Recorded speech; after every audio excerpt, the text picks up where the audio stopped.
les Africains en esclavage ont importé avec eux aux Amériques. On se rend compte que ces cultures animistes-là que nos ancêtres ont amenées aux Amériques, finalement, ils ont amené avec eux leurs caractéristiques de résistance. Certes, elles ont résisté par le fait du syncrétisme, qu'il a fallu se cacher, il a fallu donner des images de saints catholiques, etc. L'exemple que je connais le mieux, c'est la santeria. Je suis allé en Amérique latine et j'ai pratiqué des choses là-bas. Ah, je le dis fièrement, ouais. Ok, ouais. Ouais. Justement, la santeria, le nom s'explique de la religion de los santos, c'est-à-dire les saints catholiques, qui en réalité ne sont pas des saints, mais c'est la manière de représenter les divinités africaines. On les cache avec des images des saints parce que certains de ces saints avaient des attributs qu'on reconnaissait aux divinités africaines. La santeria, plus particulièrement, c'est l'héritage des Yoruba qui sont allés aux Amériques. Une des autres manières de parler de la santeria, ils appellent ça la religion Yoruba, la religion Yoruba. Dans cette religion Yoruba, je vais raconter une histoire. Au Nigeria, dans la région où les Yoruba eux-mêmes vivent, ils appellent évidemment pas ça la santeria, ça c'est le terme espagnol, ça s'appelle le Ifa. Et dans la culture du Ifa, on emploie une planche de divination. Planche de divination, donc pour permettre de voir, pour permettre de deviner qu'est-ce qui va se passer. Et c'est beaucoup plus essentiel que ça, c'est pour permettre justement de tirer un enseignement. Donc la planche de Ifa, à proprement parler, et ce n'est pas tous les santeros, donc les pratiquants de la santeria, ou au Nigeria, les pratiquants du Ifa qui suivent le Ifa, chacun a son cheminement à l'intérieur. La planche elle-même se joue avec des kauris dessus. Donc on trace des figures sur la planche, on jette les kauris sur la planche, et les kauris sur la planche donnent des figures. Ces figures-là s'appellent des odus.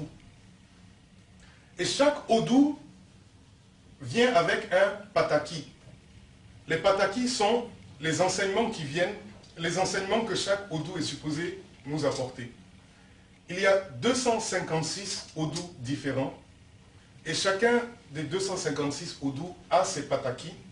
Et imaginez maintenant lorsque par permutation et par combinaison, les odous de telle forme de kouri mélangés avec les odous de telle forme de kouri donnent...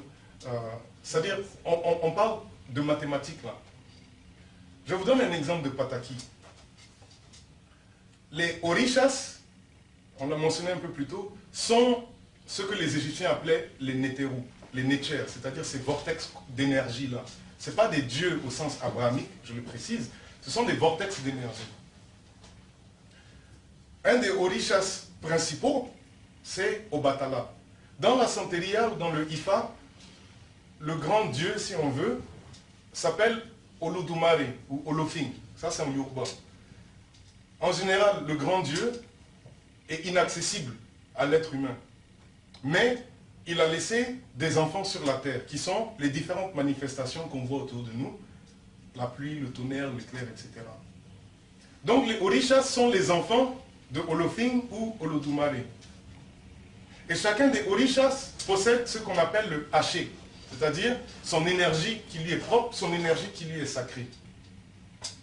Donc un jour, Olofin confie la mission à son fils, Obatala, de créer l'humanité à partir de l'argile. C'est familier comme histoire quand même. Donc Obatala se met à créer des êtres humains, selon les directives que son père, inaccessible pour nous les humains, Olofin lui demande de suivre. Mais à un moment donné, Obatala décide qu'il est fatigué, il veut prendre ça relax, il se met à boire. Seulement, ça c'est le pataki que je suis en train de raconter. Il boit, il boit, il boit. Qu'est-ce qui arrive quand on boit trop? Sous. Merci. Obatala qui crée l'être humain est sous. Il perd la tête, il commence à créer des êtres humains difformes. Et en créant des êtres humains difformes, au fur et à mesure dont son état d'ébriété passe, son père arrive, lui dit, mais qu'est-ce que tu as fait, qu'est-ce que tu as fait? Tu as vu? Tu as créé des êtres humains qui sont difformes. Donc Obatala se ressaisit et continue à créer les êtres humains dans la forme que Olofin ou Olodumare l'avait confiée. À travers cette histoire, qu'est-ce qu'on apprend? C'est tout d'abord que les personnes qui sont handicapées sont des enfants de Obatala. À travers cette histoire, qu'est-ce qu'on apprend? C'est la tolérance qu'il faut avoir envers les personnes handicapées parce qu'elles ont une place dans la création aussi.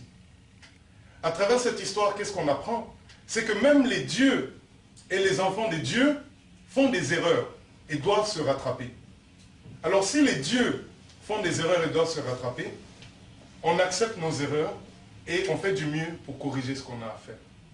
Là, je viens de vous raconter un pataki selon un Odu, c'est-à-dire une forme que les Koris donnent dans la lecture du Ifa, qui est la planche de divination de la Santeria, ou du Ifa au Nigeria.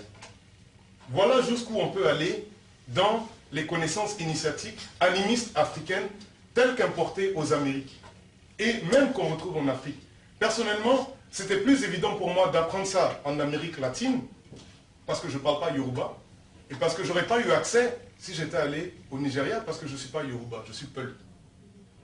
Mais le fait que ce soit en espagnol, c'était beaucoup plus évident pour moi d'avoir accès, et ce n'est plus une connaissance qui est restreinte à l'ethnie Yoruba, c'est devenu maintenant la santeria à laquelle ceux qui veulent ont accès. Et il y va de même pour le vaudou, il y va de même pour toutes les autres, justement, toutes les autres formes d'animisme que les Africains de l'esclavage ont importées aux Amériques. Je vous donne un autre exemple qui va être plus court. Une autre tradition afro-descendante, afro-latine, qui est peut-être moins connue, mais peut-être parce qu'elle est plus effrayante, elle s'appelle le palo mayombe. Et le palo en espagnol, c'est le bâton. Le palo mayombe, lui, il a été importé par les Africains venant de la région du Congo. Donc ça, on parle plus de Yoruba maintenant. Les pratiquants du palo mayombe, quand ils prient Dieu, ils l'appellent Nzambe. Les prêtres du palo mayombe s'appellent les Nganga. Les fétiches que les pratiquants du palo mayombe prient s'appellent les Nkisi. Chacun des mots que je vous ai donnés sont aujourd'hui, depuis toujours, font partie du parler qu'on retrouve au Congo. Quand j'ai entendu une prêtresse mexicaine prier Dieu en disant « Tata Nzambe, grand Dieu, viens à moi », j'ai dit « mais... ah !» Non, ah, en tout cas, c'était pas évident. C'était pas évident. Alors, moi, ce que je veux en venir avec ça, c'est que un autre aspect de notre relation, nous, en tant qu'Africains, avec l'animisme africain, c'est que nous avons peur de l'animisme africain. D'où nous vient cette peur de l'animisme africain? C'est que c'est une peur qui est importée et que nous avons intégrée pendant la période de l'esclavage. Lorsqu'on entend un Africain qui dit ça c'est... Quand on dit ça c'est les païens, et puis on a peur du paganisme, d'où vient cette peur du paganisme? C'est qu'à l'époque où l'Église se constituait, Église vient du grec ecclésia, c'est-à-dire l'assemblée, à l'époque où l'Église se constituait, il avait une diversité de rites initiatiques en Occident et au Moyen-Orient à cette époque-là. Les chrétiens primitifs, c'est-à-dire avant l'avènement du christianisme de Constantin, avaient intégré plusieurs éléments qui se trouvaient dans les différents rites initiatiques dans les régions du Moyen-Orient et du nord de l'Afrique de l'époque. Par exemple, la notion de fils de Dieu n'est pas exclusive à Jésus-Christ, c'est une notion qu'on retrouve chez les Grecs, Dionysos, Horus est un fils de Dieu, etc. etc. Donc, lorsque l'institution ecclésiastique se met sur pied, ce qu'elle fait, c'est qu'évidemment, elle démonise, entre guillemets, les valeurs qui venaient des autres rites initiatiques pour raisons politiques. Il fallait les éliminer pour assurer sa domination.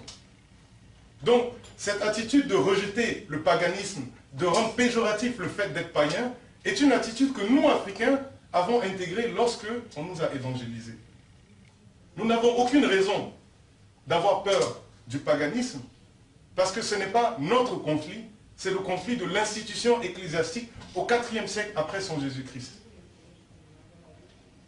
Donc la peur de l'animisme, la peur du paganisme est une importation de l'esclavage. Aussi, cette notion de démonisation du paganisme et de l'animisme africain, c'est en fait une reproduction de la chasse aux sorcières qui existait en Europe à l'époque du Moyen-Âge. Le Moyen-Âge occidental, parce que les chronologies diffèrent. Si les Africains commencent à parler de Renaissance alors que c'était la période où l'esclavage commençait, si les Africains parlent de siècle des Lumières alors que l'esclavage battait son plein, on se trompe. Ce n'était pas notre Renaissance, ce n'était pas notre siècle des Lumières. La chronologie occidentale veut que son Moyen-Âge date du 5e siècle après son Jésus-Christ au 15e siècle. La caractéristique du Moyen-Âge était de dire que c'était une période sombre dans laquelle il n'y avait aucune avancée, même en termes d'idées, même en termes de valeurs, même en termes de connaissances scientifiques. Et c'est pendant cette époque-là, justement, que les femmes qui avaient ces connaissances-là de la phytothérapie, des plantes, etc., ces femmes-là ont été diabolisées par l'Église qui prenait son rôle de patriarcat et elle a enclenché cette fameuse chasse aux sorcières qu'on connaissait. Donc nous, à cette même époque, on nous a appris non seulement à avoir peur du paganisme et de l'animisme africain, on nous a appris aussi que ces sorcières, entre guillemets, là, il fallait avoir peur. Mais ça ne venait pas de chez nous, la chasse aux sorcières et la peur aux sorcières. Donc ce qui compte, et j'ai terminé pratiquement, aujourd'hui, je suis toujours dans ma logique d'entonnoir. C'est aussi, avant ma conclusion, ce que ça soulève, c'est le débat de la modernité versus les traditions. Parce que dans la chronologie occidentale, qu'est-ce qui caractérise la modernité? C'est lorsque, au sortir de la Renaissance, les temps modernes, c'est lorsque maintenant, l'être humain pouvait réfléchir le monde autour de lui, non pas par les superstitions, mais par la raison. Le fait de raisonner la relation qu'on a avec l'univers, c'est ça dans la caractéristique occidentale qui a fait qu'on est arrivé à l'époque des temps modernes. Donc tous les Voltaire, tout ça là, voilà pourquoi ils se disaient on est moderne. Parce que maintenant on n'a plus besoin de Dieu, on n'a plus besoin de ceci, on n'a plus besoin de cela. On peut utiliser notre raison pour comprendre le monde autour de nous. C'est aussi là que la distinction se fait entre les modernes occidentaux et le reste du monde qui est plongé dans la noirceur des superstitions. Est-ce que finalement, pour nous, Africains et Afro-descendants, cette modernité-là nous concerne? Moi, je dis que cette modernité est un mythe, parce qu'il n'y a aucune raison d'évaluer nos connaissances traditionnelles sous prétexte que maintenant, on peut comprendre le monde entier par la raison. Pourquoi je dis ça? Parce que maintenant, ces mêmes occidentaux disent on est rendu à l'ère post-moderne. Toutes les vérités qui étaient établies à l'époque moderne, l'être humain est libre, l'être humain est conscient, l'être humain est ceci, cela, c'est des vérités qui sont devenues relatives. Donc, ces occidentaux, entre guillemets, post-modernes, maintenant commencent à faire du yoga, s'en vont chercher dans des connaissances qui viennent ailleurs du corpus des connaissances occidentales. Donc, eux-mêmes qui disaient, nous sommes modernes, on ne réfléchit plus le monde par superstition comparé au reste du monde. Eux-mêmes maintenant ils disent, ah, on est post-moderne maintenant, ce qu'on avait dit là, ça ne tient plus. Est-ce que le débat de la modernité versus les traditions est un débat qui concerne les Africains? Je dis non. On n'est pas obligé d'être moderne, du moins pas au sens occidental du terme.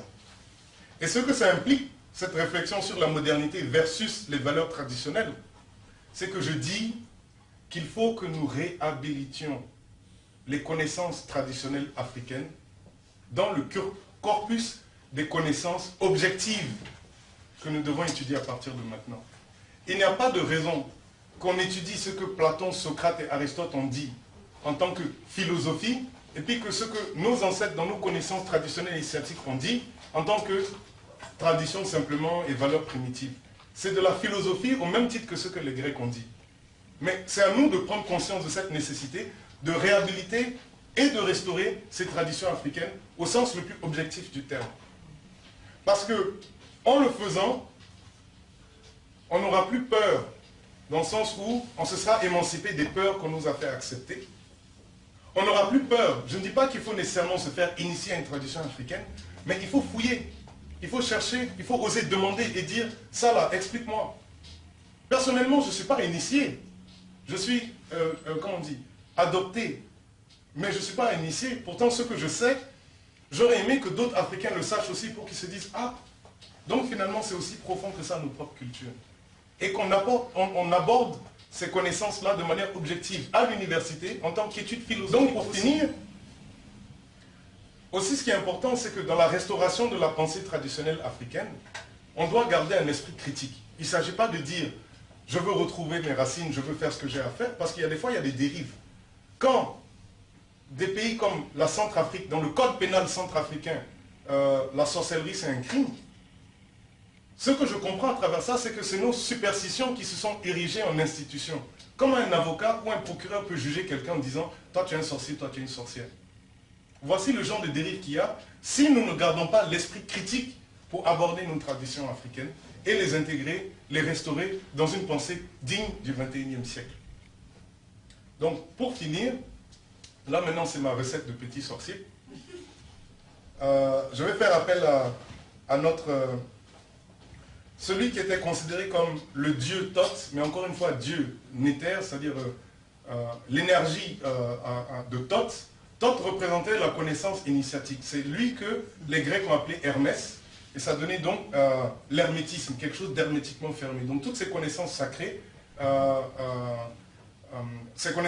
que les Grecs disent être redevables de Hermès, eux-mêmes, ils ont pris ça de ceux que les Égyptiens appelaient Thoth. Donc Thoth, entre autres, a dit, pour comprendre l'univers et l'interaction que nous avons dans l'univers, donc ça c'est ma recette de petit sorcier, c'est qu'il y a des lois. La première loi qu'il cite, c'est que tout l'univers est mental. D'accord? Donc tout ce qu'on constate autour de nous est une manifestation d'une pensée. Deuxième loi, c'est la loi de la vibration. Tout est vibration. Troisièmement, tout est polarité. Il y a un pôle négatif et un pôle positif. Non pas au sens péjoratif du terme, mais au sens de comprendre comment l'énergie circule. Même pour l'électricité, il faut un pôle plus, un pôle moins. Donc Thoth n'avait pas tort. Quatrièmement, la loi du rythme. Il y a un temps, il y a un rythme selon lequel les énergies se manifestent. Il y a un temps, il y a un rythme selon lequel les énergies se désintègrent. Cinquièmement, la loi des genres, à savoir qu'il y a un pôle mâle et un pôle femelle dans tout. Donc là, encore une fois, il n'y a aucune raison de parler de Dieu au masculin et oublier que Dieu peut être féminin aussi. Le côté féminin est tout aussi important et égal au côté masculin. Sixièmement, la loi des correspondances, à savoir que ce qui est ici sur Terre est manifesté et se retrouve en haut dans le non manifesté. Et vice-versa. Ce qui est dans le non manifesté qui est en haut se retrouve ici manifesté sur Terre. Et septièmement, ce qu'on appelle la loi de cause à effet. Donc tout effet a sa cause, toute cause a son effet. Voici 7 lois énoncées par le dieu Thoth, Dieu au sens de Néter, que les Grecs appellent Hermès, et qui expliquent finalement l'interaction qu'on peut avoir avec l'univers non manifesté et manifesté. Voilà, j'ai fini.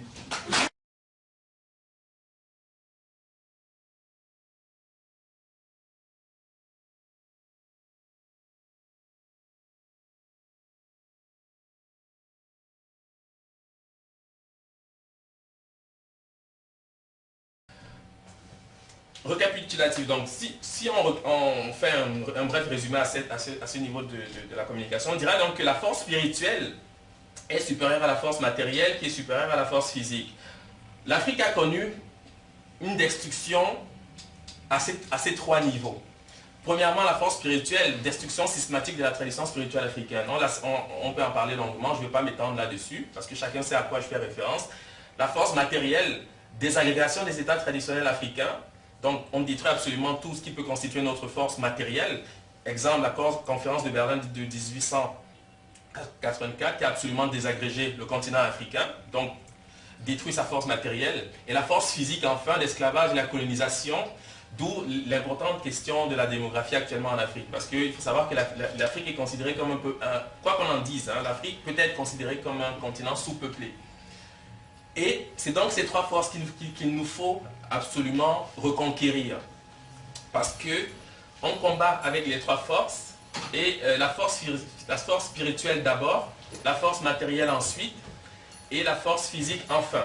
Donc le combat est perdu d'avance si l'une de ces 3 forces fait défaut. Donc ça c'est très important. Le combat est perdu d'avance si l'une de ces 3 forces fait défaut. Maintenant, la force et la renaissance africaine. Donc la force spirituelle, rapidement. Alors, cette partie est très importante. Si on doit retenir quelque chose ce soir, je tiens réellement à ce que vous qui êtes présents ici reteniez quasiment essentiellement ce que je vais dire à partir de maintenant. C'est très important, vous allez voir que une fois intégrés ces éléments, vous ne verrez plus jamais le monde de la même façon. Vous ne verrez plus jamais le monde de la même façon, c'est une certitude. Dans la tradition kamite, je prends l'exemple de la tradition kamite parce que c'est celle que je connais un peu.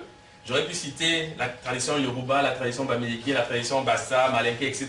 Parce que ces entités que je vais nommer existent dans toute la tradition africaine. Simplement, les noms sont différents, mais les principes restent les mêmes. Et en réalité, il faut se focaliser uniquement sur les principes, parce que le nom importe peu.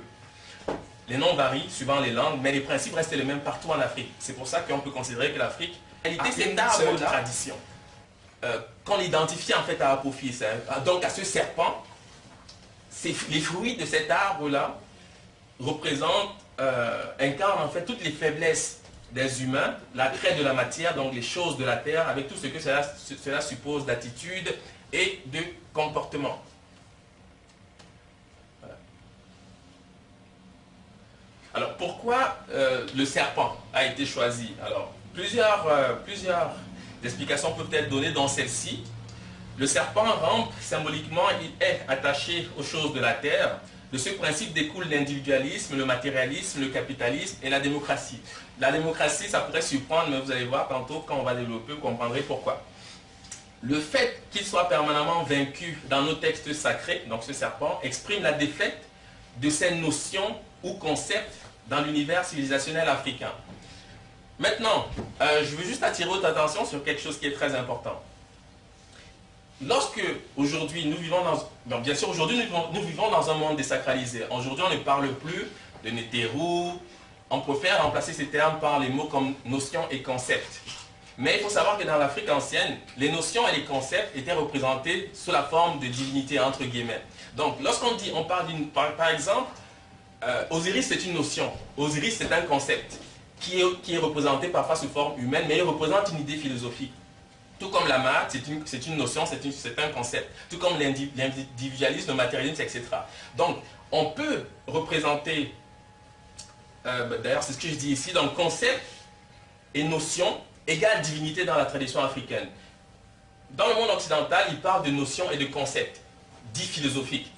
En Afrique, on parlera de divinités. Par exemple, pour prendre un exemple concret, la Marat, par exemple, la vérité et la justice. On va la représenter sous la forme d'une femme qui porte une plume. Et on va dire que c'est une divinité, parce qu'on l'adorait en tant que telle. Mais la maths, c'est d'abord un principe philosophique. C'est d'abord un principe philosophique en Afrique. Et c'est pour ça qu'on est mêlé, parce qu'on ne comprend pas. On croit que les Africains sont des polythéistes. Non, c'est des idées philosophiques qu'on représente sous la forme de personnages et qu'on divinise pour le bienfait que ces idées en fait véhiculent au sein de la société. Sauf que, étant donné qu'aujourd'hui nous vivons dans un monde désacralisé, et c'est d'ailleurs voulu, on remplace ces termes par les mots concepts, notions, etc. Donc si on prend tous les Nétérous de Kemet ou les divinités de nos traditions ancestrales, on s'aperçoit qu'ils représentent tous, sans exclusive, des concepts ou des notions qui nous sont propres. Ça c'est très important. Donc notions ou concepts découlent du langage désacralisé, mais dans le fond, ce sont des synonymes du terme divinité. Et c'est très important, parce qu'il faut comprendre ça. Sinon, enfin, je souhaite que vous le compreniez parce que c'est très important. Alors, la raison pourquoi je poursuis dans ce sens-là, c'est que j'ai pris deux exemples qu'on connaît aujourd'hui. Par exemple, le concept, la notion de démocratie, le concept, la notion de capitalisme. La démocratie a ses livres sacrés, tout comme la maths, tout comme Horus, etc. La démocratie a ses prêtres. On les appelle aujourd'hui les philosophes, les démocrates, etc. Par exemple, on dira que Jean-Jacques Rousseau a réfléchi sur la notion de contrat social. Mais en Afrique, on dirait également qu'Imhotep a conceptualisé la Mahat. Imhotep, on va le présenter comme un prêtre. Jean-Jacques Rousseau, on va le présenter comme un philosophe. Or, Imhotep était philosophe, dans le fond. Parce que c'est le même principe qu'on joue dans la société. Sauf que, aujourd'hui, puisqu'on vit dans un monde désacralisé, on emploie plutôt des termes dits philosophes, mais la réalité, c'est que ce sont des prêtres. La démocratie a ses termes, des assemblées nationales, les sénats, etc., où on célèbre cette notion. La démocratie a sa liturgie, les élections, etc., on la connaît. Le capitalisme, c'est également la même chose. Ces livres sacrés, dans le Capital, les conséquences économiques de la paix de... comment ça s'appelle déjà? Keynes, voilà. Ces prêtres, les économistes, c'est ainsi qu'on les appelle aujourd'hui, s'étendent les banques, les bourses, le FMI, le OMC, etc., sa liturgie, et notamment par la notion de développement, etc. Donc, exemple, donc ici je cite, Imhotep a conceptualisé la Mahat pour dire que, en réalité, c'est les mots qui diffèrent, mais dans le fond, il faut y voir une forme d'égalité, parce qu'on parle exactement des mêmes choses présentement. Sauf que tous ces exemples que je donne présentement sont, de mon point de vue, on pourra en discuter plus tard, mais moi je les nommerais divinités en tant qu'Africain. Et je dirais que ce sont des divinités malfaisantes pour l'Afrique. Parce que jusqu'à présent, cette démocratie, ce capitalisme ou d'autres notions que vous connaissez, appliquées à l'Afrique, elles sont essentiellement dévastatrices. Bon, on pourra en parler tout à l'heure si vous le désirez. Donc, c'est ce que je reprends ici. Donc, toutes ces notions sont dévastatrices pour l'univers culturel africain qui tient la Mahat pour principe cardinal. La vérité et la justice pour principe cardinal. Ici, bien sûr, on voit la Mahat succéder de Ra. Règle d'or. Tous ces concepts ou notions qui sont en fait des divinités œuvrent tous en faveur d'Apepou, qui est le grand qui repose sur la matière. Parce que vous allez observer une chose essentielle, c'est que dans le monde qui nous environne, notamment le monde occidental qui est présentement dominant, la plupart de ces concepts reposent sur ce qu'on peut qualifier de matière, en fait le matérialisme, l'individualisme, etc. Donc, c'est ce que je cite ici, favorisant le matérialisme, l'individualisme, le mensonge, la fourberie, le vol, c'est ce qu'on vit. C'est une réalité, on ne peut pas le nier. Règle d'or, à quoi ressemble la démocratie? Ça, cette image, en fait, elle vient d'un bas-relief grec. C'est pour vous dire que la démocratie, on peut la représenter. Si on était en Égypte antique, on dirait qu'il s'agit là d'un éther. Sauf qu'aujourd'hui, on va dire, ah non, c'est une femme avec... Parce qu'ici, en fait, c'est une représentation qui indique la démocratie couronnant le peuple. L'homme est censé représenter le peuple. La femme, c'est la démocratie. Mais dans le monde grec, c'est un non-sens parce que dans la société grecque, la femme n'avait pas voix au chapitre. Hein. Elle était considérée... Elle n'existait quasiment pas au sein de la société, elle n'était pas considérée comme une citoyenne. Donc, c'est simplement pour vous dire que si... À côté de cette image, on présente la Mahat, qui est un concept que les Africains connaissent, ou on présente par exemple Osiris, c'est exactement la même chose. Parce que la démocratie, on peut aussi la représenter, mais la démocratie suit un principe qui, de mon point de vue, est apépou, donc apophis, repose sur la matière. Et c'est très important de le comprendre. Et c'est ce que j'essaie de démontrer ici. Alors, maintenant, on arrive aux solutions. Revenir à la tradition politique africaine. Pourquoi ? Une étendue de terre délimitée par des bornes frontières ne constitue pas mécaniquement le territoire national. Une étendue de terre délimitée par des bornes frontières ne constitue pas mécaniquement le territoire national. Donc parfois on est jaloux d'une certaine souveraineté qui n'existe en réalité pas, parce qu'il ne suffit pas d'avoir le pain terre pour dire qu'on a un État. L'erreur africaine consiste à croire qu'à partir du moment où on est en présence d'un drapeau, d'un hymne et d'un pouvoir politique, apparaît comme par enchantement un corps politique constitué en état de droit. Donc je prends ici l'exemple du CNT libyen, qui est très populaire ces derniers temps au niveau des médias, enfin certains médias. Ils ont un drapeau, un hymne, et puis, mais on ne peut pas parler d'état de droit présentement en Libye parce que le drapeau ne suffit pas, l'hymne ne suffit pas, même le pouvoir politique ne suffit pas pour parler d'état de droit. Une population livrée à elle-même face aux défis de la survie politique, de la survie quotidienne ne constitue pas un peuple, mais une population aigrie, dangereuse pour elle-même et pour tous ceux qui l'approchent. Donc une population livrée à elle-même face aux défis de la survie quotidienne ne constitue pas un peuple, mais une population aigrie, dangereuse pour elle-même et pour tous ceux qui l'approchent. Donc aujourd'hui, on parle parfois de peuple gabonais, peuple camerounais, etc. De mon point de vue, c'est pure chimère, parce que ça n'existe pas dans la réalité. Et on le voit très vite quand naissent les conflits, parce que les divisions sont là et ne tiennent pas nécessairement compte de ce qui a pu être construit depuis les soi-disant indépendances. L'état de droit ne se décrète pas, il advient à lui-même comme Ra. Donc cela suppose une prise de conscience préalable de soi-même. Et dans certains pays, cette prise de conscience est passée par des guerres d'indépendance. Parce que les guerres d'indépendance ont généralement la fonction de souder des entités tribales ou ethniques apparemment différentes. Mais souvent, sous l'étendard de l'indépendance ou de la liberté, on arrive parfois à réunir des personnes qui a priori n'ont rien à faire. Mais il dit ceci, il dit que l'autorité est une énergie spirituelle. L'autorité est une énergie spirituelle due à une certaine qualité ou valeur de la volonté et de l'intelligence. qui permet à une élite politique d'assumer l'entreprise du gouvernement d'un groupe en se faisant obéir des autres hommes au nom de l'ordre. Ça, c'est très important parce que c'est exactement comme ça que les Africains réfléchissent. En Afrique, on n'a jamais cherché à avoir un chef d'État. On n'a jamais cherché à avoir un président de la République. Ça, c'est nouveau. C'est dû à la colonisation. Et on répète des choses qui ne nous appartiennent pas. En Afrique, ce que nous cherchons, c'est un représentant de Dieu sur terre. Ça a toujours été ça et ce sera toujours comme ça en Afrique. C'est pour ça que certains chefs d'État ont cette facilité de se considérer parfois comme des dieux ou des demi-dieux. Mais c'est un réflexe qui naît de nos traditions. Les Africains ne cherchent pas un chef d'État, les Africains recherchent le représentant de Dieu sur terre. Et ce représentant a des qualités bien définies, bien précises, qu'on peut connaître. Peut-être tout à l'heure on aura l'occasion d'en parler. À l'autorité, donc qui est une énergie spirituelle, doit être associée une autre qualité non moins essentielle, qui est la compétence. Sauf que le terme compétence, pris dans un contexte occidental, ne veut pas dire la même chose en Afrique. Okay?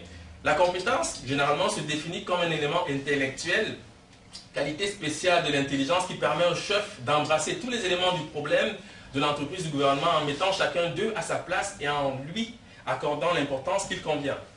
L'association de la compétence et de l'autorité produit à la tête de l'exécutif un indéfectible attachement au bien commun qui engendre la confiance des gouvernés au point de leur faire regarder le pouvoir comme légitime.